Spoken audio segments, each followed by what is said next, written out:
Best captain আমরা ডাকবো 12টি team. সব থেকে বেস্ট ক্যাপ্টেন কে হতে পারে? এতগুলো দর্শক রয়েছে, একটু জোরে বলো কে হতে পারে? Please come on the stage. Raja Munshi best captain for one team, যে টিম ফাইনালের নিয়ে যাওয়ার জন্য, চ্যাম্পিয়ন হওয়ার জন্য লড়াই করেছে এবং একা হাতে ম্যাচ চালিয়েছে, যেভাবে সেমিফাইনালে পৌঁছেছে, নিজের হাল ধরে নিয়েছে পুরো ম্যাচের। এই প্রাইজটি তুলে দেবে আমাদের রাজেশ দা।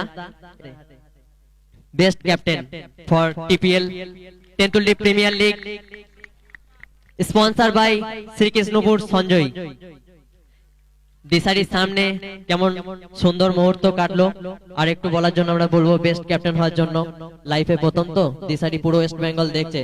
25 থেকে 30,000 থেকে 40,000 ভিউজ হয়েছে এই খেলাটা, পুরো ওয়েস্ট বেঙ্গল দেখেছে প্রত্যেকটা প্লেয়ারকে। সেখান থেকে বেস্ট ক্যাপ্টেন কিছু। আসসালামু আলাইকুম।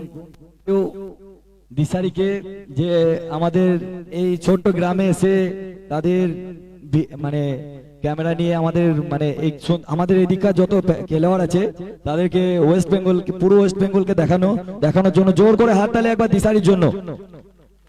আর যার প্রশংসা না করলে হয় না, সাহিল, মুজিব, এদেরকে, এরা আমাদের নেক্সট জেনারেশন, এরা এত সুন্দর খেলা পরিচালনা করেছে, এদের জন্য জোর করে হাততালি হওয়া উচিত একবার। এটুকুই বলে শেষ করছি, গলা বসে গেছে।